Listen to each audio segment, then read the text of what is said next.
Bonjour à toutes et à tous, on se retrouve encore une fois pour les Divrei Torah sur la paracha de la semaine. Cette semaine, c'est paracha Toledot.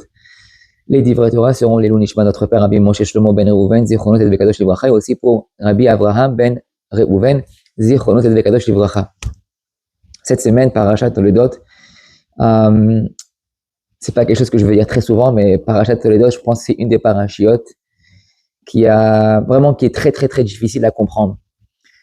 Chaque passage qu'on peut lire, chaque morceau qu'on peut lire dans la paracha peut avoir des tonnes de questions.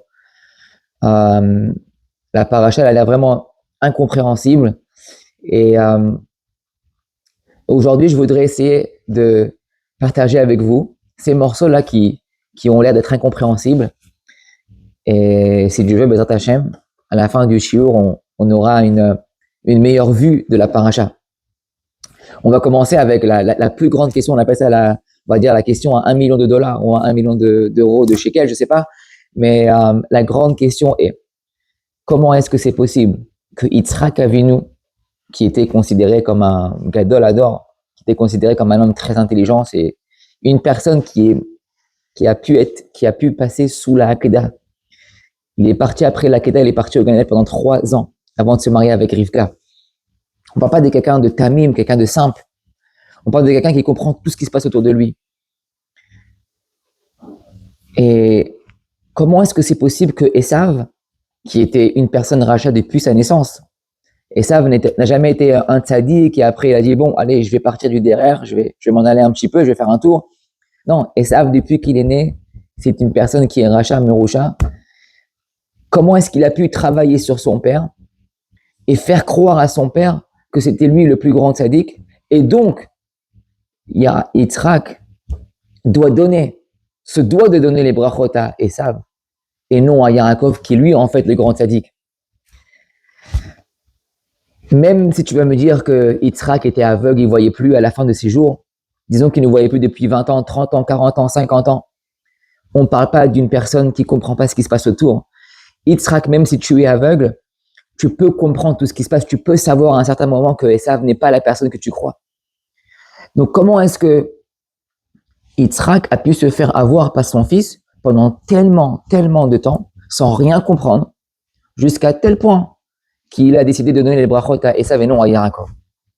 Ok? Et donc, voilà, ça c'est la question. Comment comprendre cette paracha que Yitzhak veut absolument donner la bracha à Esav et pas à Yaakov? Et pour cela, pour comprendre cette question, on va devoir continuer la paracha. Et je vais essayer de partager avec vous chaque morceau avec sa question, qui fait que le morceau n'est pas très compréhensible et qu'en fin de compte, à la fin, on essaiera d'avoir une seule réponse et on aura en fait au départ un puzzle avec 1000 morceaux et en fait, on verra qu'à la fin, ce puzzle fait un seul et unique morceau et la paracha sera très compréhensible. Lorsque Yitzhak, il veut donner la bracha à Esav, la bracha qu'il donne, elle est comme ça. Ve'itennecha Elokim, mishemane haaretz, verov dekan vetirosh. C'est une bracha qui est très matérielle. Il veut donner une bracha que Esav, il aura la récolte, le blé, etc., etc. Tout ce qui va pousser sur la terre, la récolte, c'est la parnassa. C'est ce qu'avant, il faisait que tu pouvais être très, très, très riche. Donc, pourquoi est-ce que Rivka, elle veut absolument remplacer Esav avec Yaakov? Ça a l'air que ce qu'il veut faire Yitzhak, en fait, il a tout à fait juste. C'est que Esav n'aime pas étudier, donc il va passer son temps dans le champ. Donc si je veux lui donner la bracha de Vetenecha Elokim Mishmane Haaretz Verov Dekan Vetirosh, qui est une bracha sur la récolte, elle devrait revenir à Esav et non à Yaakov. Non, Rivka veut absolument que cette bracha de matériel revienne à Yaakov et non à Esav. Qu'est-ce que Esav va faire avec? Il ne peut rien faire avec. Esav ne va pas passer son temps dans le champ, aller labourer et récolter. C'est comme si vous me dites, les Havdil, un grand ami de Chacham Ovadia Yosef, il va aller voir son Rav à la Yeshiva, et Rav Atia, il va lui dire, est-ce que vous pouvez me donner une bracha s'il vous plaît? Et il va lui dire, bien sûr, Chacham Ovadia Yosef, je donne une bracha que tu auras une BMW, ou tu auras une Mercedes. Ça ne l'intéresse pas, c'est pas une bracha ça pour lui. C'est trop matériel, ce qui l'intéresse, et ce qu'il voudrait avoir, ce serait une bracha sur son étude de la Torah, qu'il puisse étudier et grandir dans la Torah. mais pas d'avoir une bracha qui est matérielle. Le matériel ne l'intéresse pas. Donc, Yaakov n'a rien à faire avec le matériel. Pourquoi est-ce qu'absolument Rivka veut que ce soit Yaakov qui prenne cette bracha et pas Esav? Deuxième question, très intéressante. Après que Yaakov, il est rentré dans la chambre pour prendre les brachot de Yitzhak, Yitzhak, il sent qu'il y a quelque chose qui ne va pas. C'est pas le vrai Esav qui est rentré là parce qu'il y a une odeur de Gan Eden. Et il dit comme ça, il dit, mais qui tu es? Miata Beni, Hakol Kol Yaakov, Vayadaim Ede Esav. J'entends la voix. C'est une voix douce, c'est une voix de Torah, c'est une voix de sagesse.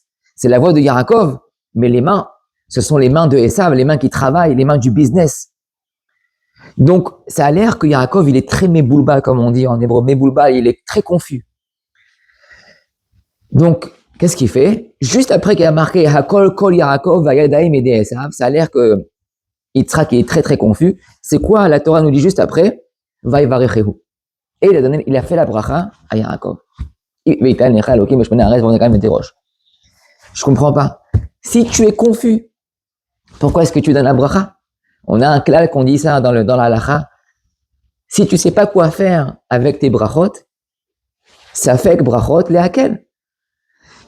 C'est une sorte de blague, mais quand tu sais pas quoi faire comme bracha, pourquoi tu veux donner une bracha? Si tu ne sais pas c'est qui est en face de toi, si c'est Yaakov ou si c'est Esav, Hakol Kol Yaakov Vayadaim Ede Esav, ne fais rien, arrête-toi, fais des recherches, demande, sors dehors, appelle ta femme, qui est là devant moi, qui est pas devant moi. Non, il a marqué juste après qu'il est confus, Vayvarechehu. Un peu bizarre quand même. Troisième question, qui est aussi très très intéressante. Lorsque Esav y rentre, après que Yaakov soit sorti, Esav, il lui dit, Abba, papa, c'est moi, je suis là, est-ce que tu veux donner les brachot? Alors il lui dit, je peux pas, je suis désolé. C'était pas toi qui es là avant. Il dit non, c'était pas moi qui étais là avant. Alors il lui dit, comment c'est marqué dans la chant du pasouk.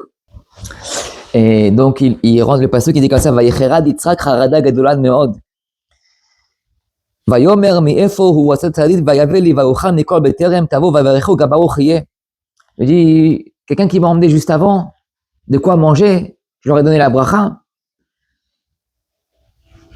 Yitzhak ne dit pas qui est venu, qui est rentré, comment ça s'est passé.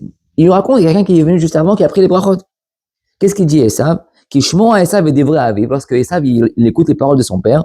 Va Yitzhak seraka gedola umara ad meod. Va yomer le aviv barecheni gamani aviv. S'il te plaît, donne-moi aussi une bracha. J'ai raté, je sais pas qui c'est qui est venu avant, mais donne-moi une bracha. C'est tout. La demande de Esav est donne-moi une bracha. Qu'est-ce qu'il lui répond son père? Vayomer ba achicha bemirba, vayikar bechatecha. Il lui répond, je suis désolé, c'est trop tard, mais ton frère il est venu juste avant et il a pris ta bracha. Et je comprends pas, Yaakov, Yitzhak. Esav t'a pas demandé qui c'est qui est venu à sa place. Il t'a dit Kishmoa Esav devrait vivre. Lorsqu'il a écouté les paroles de son père, il a poussé un cri. Vayomer le aviv barecheni gamai. Il t'a juste demandé, donne-moi une bracha aussi, c'est tout. Et Yitzhak lui répond, c'est ton frère qui les a prises. Et la shonara, Yitzhak, tu connais la shonara? Il t'a pas demandé le nom, de lui dire qui c'est qui a pris les brachos, ça sert à rien. En faisant ça, tu vas causer une guerre entre les deux. Et là maintenant, Esav, il va vouloir tuer son frère. S'il lui aurait répondu simplement à la question qu'il lui a demandé, il a dit, juste demande les brachot, eh ben, Yitzhak donne les brachot, c'est terminé, il s'en va. Non. Yitzhak lui dit qui c'est qui est venu prendre les brachot, et à cause de cela, il y a la guerre entre les deux, entre Esav et Yaakov. Donc, quel a été le héter ici de Yitzhak, de dire le nom de la personne, la shonara, kaviachol kelou, pardon, mais sans rien, quoi, juste comme ça. Et un autre point, lorsque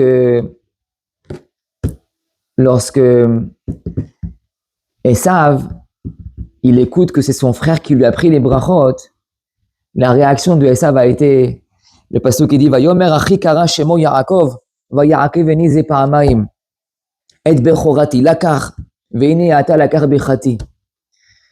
Il lui dit, c'est pour ça qu'il s'appelle Yaakov, il m'a déjà roulé 2 fois maintenant, ça fait 2 fois en tout.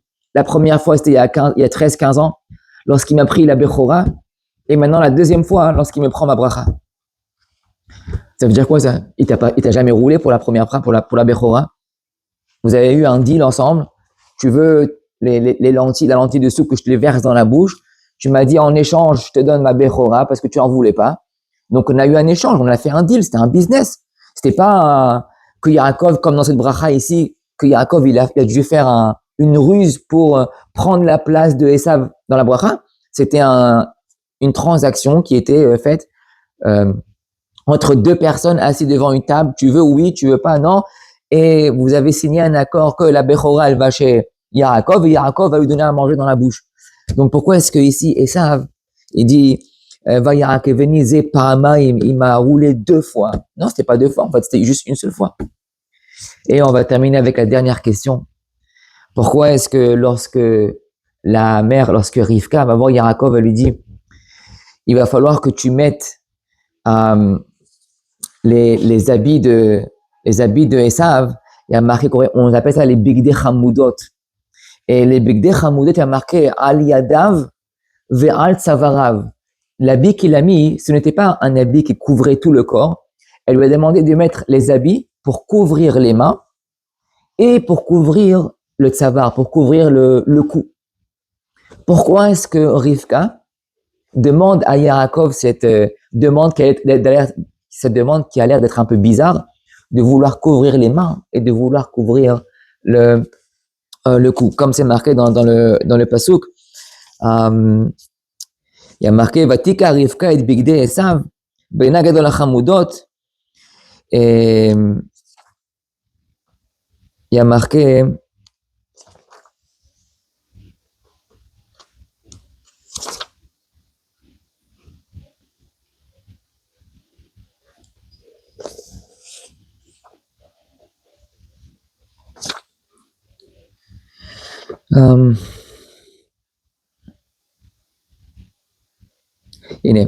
Hilbisha al yadav ve'al chelkat tzavarav. Pardon. Donc, il a dû les mettre sur le yadaim, sur les mains et sur le cou. Quel est le pshat? Donc voilà, ça c'était à peu près quelques questions sur la paracha. Et on va essayer de répondre avec une réponse pour toutes ces questions. Et Bezrat Hashem, on en termine. Il y a un sefer qui s'appelle le sefer de Imre Noam. J'ai trouvé la réponse à l'intérieur. Dans ce sefer, il pose la même question qu'on a posée tout au début, la question qui vaut $1 million. Comment est-ce que c'est possible que Yitzhak s'est fait avoir par son fils pendant tout ce temps-là, qu'il ne savait pas que Esav était un rachat, et à tel point qu'il aurait dû bénir Esav et pas Yaakov. Et il répond comme ça. Il a un mahalach qui est magnifique. Il dit, le sefer Meor Noam, Imre Noam, il dit dans toute la Torah Kula, il y a une autre personne qui a béni ses enfants. À part Yitzhak, lorsqu'il a voulu bénir Esav et Yaakov, il y a aussi Yaakov lorsqu'il a béni les Shevatim. Il a béni chaque enfant un par un. Et aujourd'hui, je vais vous raconter donc ce qu'il dit sur la bracha que Yaakov il a donnée à Issachar et à Zevulun. Comme vous le savez, Issachar était la personne qui allait étudier la Torah. Et il faisait que étudier la Torah. Et il y avait son frère Zevulun qui lui garantissait la parnassa pour pouvoir continuer à étudier la Torah. Donc Zevulun, il voyageait en bateau, faisait le travail, bureau, rendez-vous, business. Et avec son argent qu'il faisait, il pouvait aider financièrement toute la famille de Issachar. Lorsqu'on lit les brachot que Yaakov il a donné à Issachar et Zevulun, la bracha de Zevulun, qui était celui qui aidait financièrement Issachar, était plus grande que la bracha qu'a reçue Issachar. Pourquoi est-ce que Rashi nous dit, pourquoi est-ce que la bracha de Zevulun, elle est beaucoup plus grande de celle de Issachar. L'Ichora, ça aurait dû être l'inverse. Issachar, il étudie la Torah et Issachar, il va travailler. Donc, peut-être que la bracha de celui qui étudie la Torah toute la journée devrait être plus grande de celle de celui qui va travailler. Le Khatam Sofer, il dit comme ça. Normalement, le Khatam Sofer, c'est pas Rashi, j'ai Rashi avant. Khatam Sofer, il dit comme ça. Il dit que Zevulun, lorsqu'il va aller financer la vie, il va être mefarnes, il va supporter la famille de Issachar. En fait, qu'est-ce qu'il fait? Il est mechabed, il honore la Torah de Issachar. Mais lorsque Issachar, il va étudier la Torah et il va partager sa Torah avec Zevulun, qu'est-ce qu'il va honorer? Il va honorer l'argent de Issachar. Donc, qui est-ce que tu dois respecter le plus? Celui qui est mechabed la Torah ou celui qui est mechabed l'argent? Est-ce que tu vas être mechabed Zevulun qui est mechabed la Torah de Issachar? Ou est-ce que tu vas être mechabed Issachar parce qu'Issachar il est mechabed l'argent de Zevulun? Dit le Khatam Sofer, le plus grand c'est Zevulun. Parce que Zevulun, il est mechabed la Torah. Zevulun, il ne reçoit pas d'argent en retour. Il est mechabed juste la Torah. Il va payer Issachar pour que Issachar puisse étudier la Torah. Mais Issachar, lorsqu'il va lui donner sa Torah à Zevulun, il n'est pas mechabed la Torah de Zevulun, il est mechabed son argent. Donc, sur la balance, celui qui est mechabed la Torah vaut plus que celui qui est mechabed l'argent. Bien sûr que Issachar, dans le Olam Haba, c'est lui qui a un plus grand mérite parce qu'il étudie la Torah toute la journée. Mais je parle dans ce monde-là. Lorsque tu as deux personnes, si je dois être mechabed un des deux, celui qui sponsor, celui qui mefarnes la Torah, il a un plus grand kavod vu qu'il est mechabed la Torah. Tandis que celui qui étudie la Torah, il va être mechabed, celui qui le finance, il va être juste mechabed son argent. C'est pour cela que la bracha de Yaakov à Zevulun était plus grande que la bracha de Issachar. Le Imre Noam, il nous dit, c'était exactement la même chose. Écoutez ce chidouche qui dit, avec Yitzhak, Esav et Yaakov. Il dit le Imre Noam, est-ce que vous croyez que vraiment Yitzhak ne comprenait rien de ce qui se passait autour? Il savait très très très bien que Esav était un Racha Merusha et il savait très bien que Yaakov était le plus grand tzaddik. Cependant, Yitzhak avait un plan. Il a dit, pour que Yaakov puisse continuer à être Yoshev Ohalim, qui puisse continuer à étudier la Torah, j'ai besoin de quelqu'un qui le finance. J'ai besoin de quelqu'un qui souhaite mefarnes auto. Alors qu'est-ce qu'il a fait? Il a dit, je vais inviter Esav pour que je lui donne les brachot. Si je lui donne la bracha de Veiten, Lecha Elokim, Mishmane Haaretz, Verov, Dagan, Vetirosh, c'est une bracha pour donner les Rolls Royce et les Ferrari et la Parnassa. Grâce à cela, Esav, il va pouvoir continuer à supporter son frère Yaakov et pour étudier la Torah. En fait, Yitzhak, il a juste un plan dans sa tête, il a un système. Son plan est comment faire pour que Yaakov puisse continuer à étudier la Torah sans se soucier de la Parnassa. Il a dit, si je donne la bracha à Esav, ça marchera. D'où est-ce que Yitzhak, il est pratiquement sûr de ce qu'il pense? Mais qui t'a dit, Yitzhak, que Esav va supporter Yaakov? Peut-être qu'il ne le fera jamais. Alors, il y a 2-3 points qui font pourquoi est-ce que Yitzhak, il pensait que même si Esav avait été un rachat, il va être mefarnes Yaakov. Comment? Premièrement, lorsqu'il lui demande, il y a marqué dans la Gemara que Esav, il s'asseyait devant son père et il lui posait des questions sur la halakha. Comment est-ce qu'on est meraser? Comment est-ce qu'on prélève le sel? Comment est-ce qu'on a le maraser du sel? Comment est-ce qu'on fait ci, ça? Des questions de maraser. Des questions de maraser. Il a dit à Yitzhak, ça c'est une personne qui veut faire du Issachar Vezevulun. C'est une personne qui donne l'argent. Donc, elle est toute la journée constamment en train de faire des marasot. Maraser sur l'argent, maraser sur le sel, maraser sur ça et ça et ça.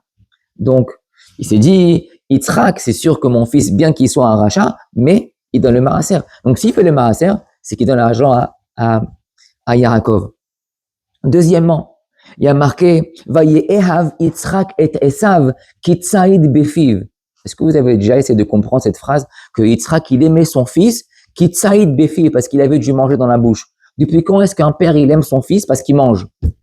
Tu peux être content, tu peux être fier que ton fils il mange bien, mais Vayehav que tu vas dire que tu l'aimes peut-être que c'est ton fils, tu lui donnes la bracha parce qu'il mange.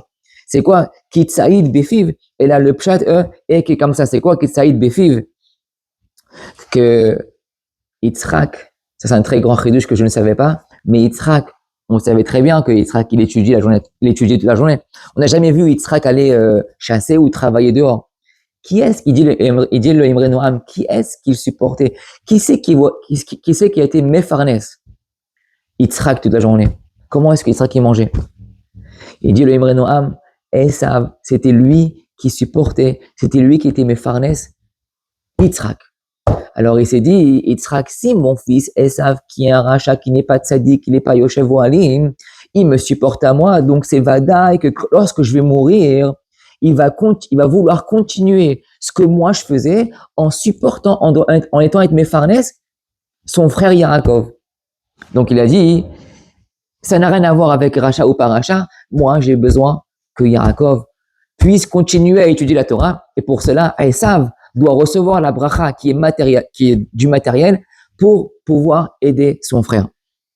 Donc, en fait, ce qui se passe, c'est que Yitzhak, sa bracha, c'était pas juste une bracha, mais il était en train d'établir un système.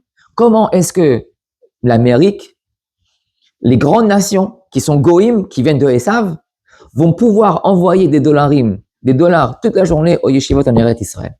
Comment est-ce qu'on fait ça?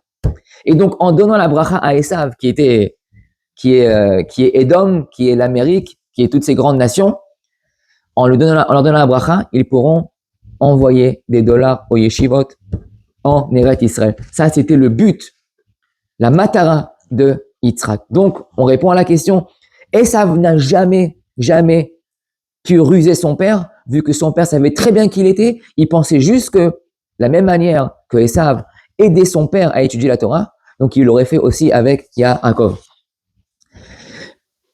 Cependant, Rivka savait la vérité. Là est le petit détail qui change toute l'histoire.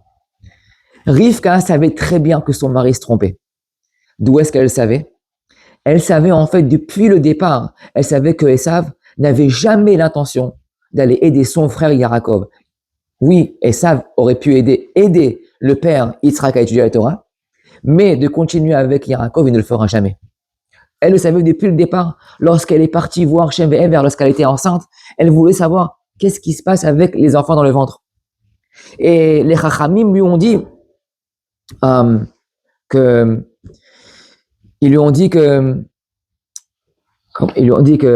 il y a marqué dans le pasuk, il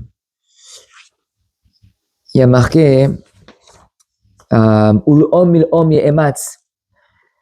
Et il y a marqué que lorsqu'ils vont naître, les deux ils seront ensemble, ce seront des jumeaux. Et donc lorsqu'ils vont naître, dans le ventre ils sont deux ensemble, mais lorsqu'ils vont sortir, le pasuk, les Chachamim lui ont dit à Rivka, Ushne leomim ime'ayich iparedu. Ça veut dire qu'ils vont se séparer. Ils vont pas rester ensemble. Donc depuis le départ, Benevoua, elle avait compris la Nevoua, qu'en fait ce que les Chachamim lui disaient, c'est pas juste que quand est-ce qu'ils vont naître, un il va être Esav, un il va être Yaakov, un il va étudier la Torah, un il sera Racha. C'est qu'au début, ils lui ont dit, normalement, Esav, il va devoir être un avec Yaakov. C'est lui qui va devoir être Mefarnes, la Torah de Yaakov. Cependant, les Chachamim lui ont dit, sache Rivka, que ce sera pas comme ça. Ils vont se séparer à un certain moment. Esav ne voudra plus aider et supporter Mefarnes, Yaakov. Donc Rivka a dit, moi je suis obligé de m'occuper de Yaakov. Si Esav ne va pas aider son frère, je suis obligé de changer les rôles. C'est-à-dire que lui-même, Yaakov, qui étudie la Torah, lui-même, il va devoir être Mefarnes, sa yeshiva. Et donc, comment je vais faire ça? Elle va voir Yaakov et lui dit, écoute, je suis désolé, je sais que normalement, c'est toi qui dois étudier et ton frère, il doit t'a emmené à manger, ton frère qui est Esav, ton frère qui est Edom, qui est le Goy, la nation qui est Goy. Mais aujourd'hui, ton frère ne le fera pas. Et donc, c'est à toi, le juif, à toi, le Ham Israël. Entre vous-même, vous devriez étudier la Torah et au même moment, vous devriez aussi aller travailler. Pas que la même personne ne le fasse, mais que nous, le Ben Israël, entre nous-mêmes, chaque frère devra aider son prochain à étudier la Torah. S'il y en a un qui veut étudier, il y en a un qui peut aller travailler. Ça, c'était le système que Rivka voulait faire, voulait inventer pour aider Yaakov à étudier la Torah. Vu qu'à la base, le plan était que Esav, qui est le Goy, doit payer, l'Amérique doit envoyer les dollars à Yaakov en Eretz Israël. Mais vu que Esav ne veut pas le faire, donc ce sera nous, le Ham Israël, on a ce rôle d'aider, d'être Mefarnès, celui qui étudie la Torah. Ça, c'est la bracha de Rivka. Et donc, c'est pour cela qu'elle dit à Yaakov, Veiten necha Elokim mishmane haaretz verov dagan vetirosh. C'est une bracha qui est très matérielle. Va la prendre. Ah, mais moi, Yaakov, moi, tu veux que j'aille, mais moi, je ne suis pas matériel, j'étudie la Torah. T'as pas le choix, tu es obligé d'y aller. C'est pour cela que lorsque Yaakov, il a compris que le calcul de sa mère est très, très juste, donc il rentre dans la maison. Il va chez son père, il va dans la chambre avec les matamim, et Yitzhak dit à Yaakov, Mi ata béni, qui tu es? Parce qu'il sent que ça va pas, ce n'est pas Esav. Qu'est-ce qu'il lui dit? Il dit, Yaakov, Ani Esav bechorecha. Ah, comment c'est possible? Yaakov, Titen émet le Yaakov. Yaakov, la personne qui est émet. Comment elle peut mentir? Et disait Mefarshim, Ani Esav bechorecha. À part comme Rachid expliquait. Mais maintenant, on peut expliquer une nouvelle explication. Il vient et dit, Yaakov, t'as raison.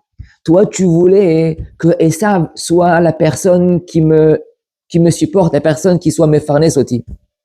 Tu voulais que ce soit elle qui m'aide à étudier la Torah. Mais cependant, Esav ne va pas le faire.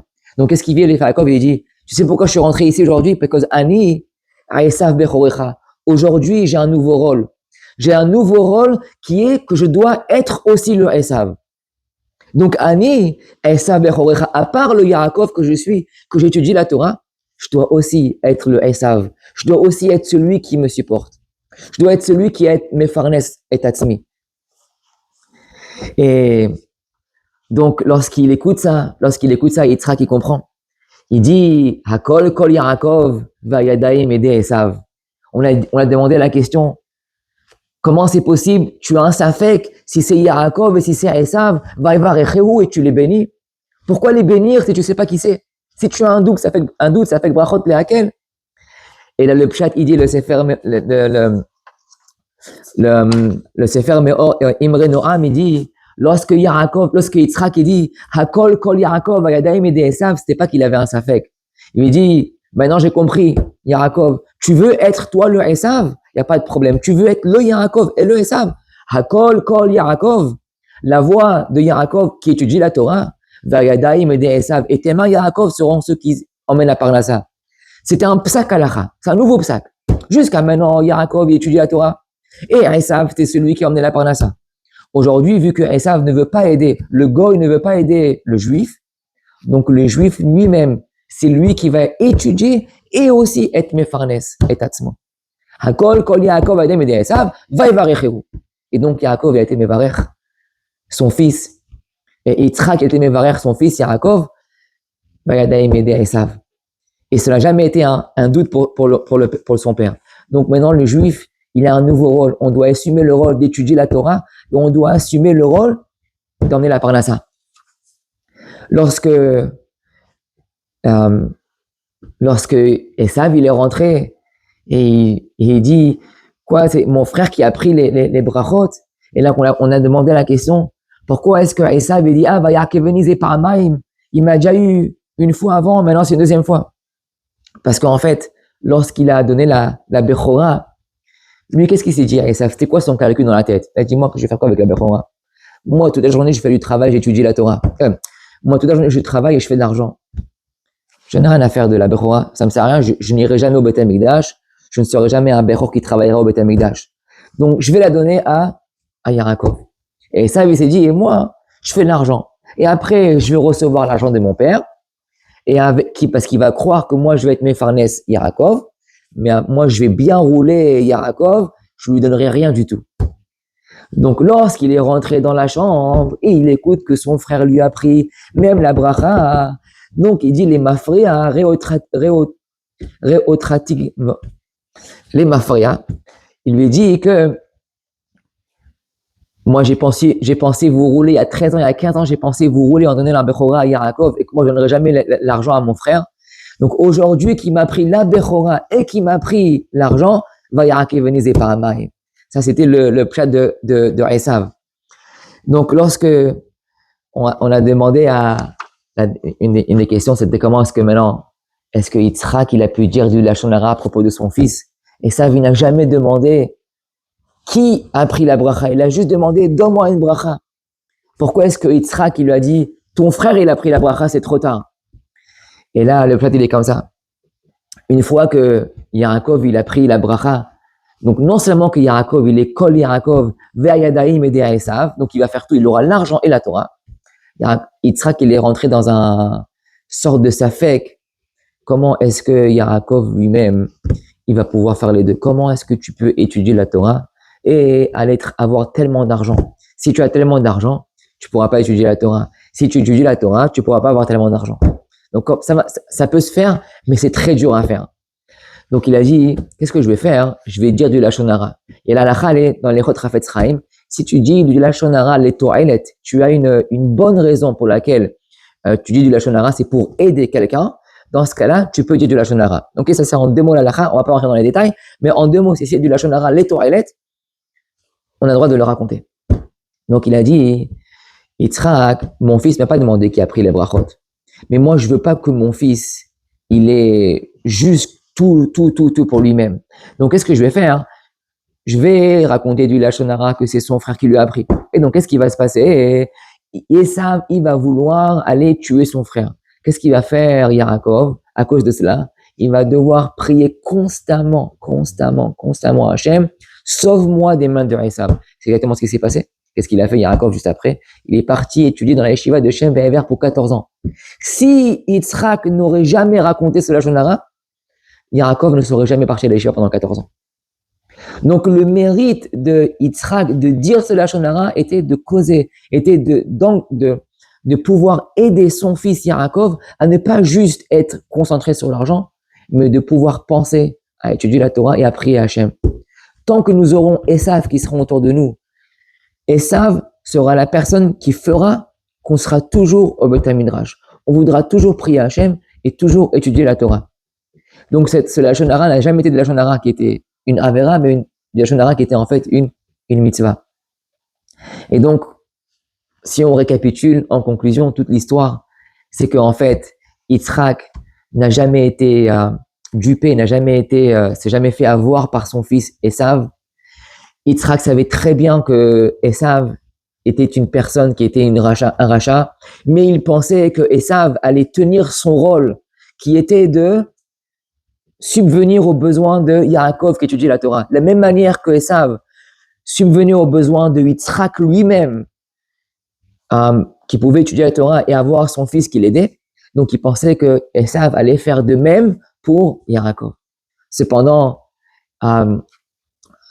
Yitzhak ne savait pas que Esav n'avait pas du tout l'intention de faire la même chose avec Yaakov, mais Rivka le savait depuis la névoie qu'elle a eue en allant voir les Chachamim qui lui ont dit ils vont se séparer lorsqu'ils vont naître. Et donc, s'ils vont se séparer, ça veut dire que Esav ne va jamais aider son frère. Donc, elle a dû venir s'employer avec un autre moyen. Comment faire pour envoyer Yaakov à la place de Esav? Et donc, en fait, Yaakov n'a jamais rien volé. Yaakov a fait juste prendre ce qui lui était dû. Vu que Esav devait recevoir la bracha, qui était juste pour aider son frère. Donc, s'il n'aidait pas son frère, il ne devait pas le recevoir la bracha. Donc, vu que Esav ne devait pas recevoir la bracha, vu qu'il n'aidait pas son frère, donc, ce qui s'est passé, c'est que Rivka a décidé de changer de main et d'envoyer Yaakov à la place de Esav et d'avoir maintenant ce nouveau système qui est de sauver le Olam HaYeshivot. Grâce à ce qu'elle a fait, Rivka, elle a sauvé le monde des yeshivot. C'est-à-dire qu'aujourd'hui, tout ce qu'on fait, qu'on a le monde des yeshivot qu'ils étudient et qu'on a les autres juifs dans le monde entier, que ce soit en Amérique, en France, au Mexique, au Panama, dans le monde entier, on a les rabbinim qui tournent et qui vont pouvoir aider financièrement. C'est en fait tout ça grâce au plan de Rivka Imenu qui a pu établir et Mekayem ce plan sans que Yaakov soit dérangé pour étudier la Torah. Juste ce qu'on a besoin, c'est de pouvoir continuer à aider tant que chaque personne qui pourra aider à la parnassa d'une personne qui étudie la Torah dans la yeshiva, chaque personne qui fait ça, en fait, tu continues la bracha de Rivka et de Yitzhak à Yaakov. Si tu viens et tu dis à la personne, je vais pas aider ton kollel, je vais pas aider ta yeshiva, j'ai pas le temps, j'ai pas assez d'argent, je donne pas. Chaque personne qui dit non, en fait, tu vas contre la bracha de Yitzhak et de Rivka et tu vas en fait avec ce que vous voulez faire Esav. Ce qu'on veut faire nous aujourd'hui, c'est de ne jamais arrêter, que constamment il y ait toujours des bachurim et des avrechim qui puissent étudier la Torah, que grâce à cela le monde tient à la Torah, à la Torah Omed. Donc le monde tient sur la Torah. Et c'est notre travail d'être le Zevulun, d'être celui qui vient à la parnassa de ces bachurim et ces avrechim qui étudient la Torah, qui grâce à cela, le monde va pouvoir être mekayem. Donc on soit zoché d'être la personne qui donne, d'être la personne qui puisse étudier la Torah, mais que en fin de compte, qu'on soit ces deux, se réunissent ensemble, ne soit pas iparedou, mais qu'on soit tous ensemble, que celui qui étudie la Torah, il soit mechabed, celui qui travaille, et que celui qui travaille soit mechabed, celui qui étudie la Torah. Shabbat shalom mevorach.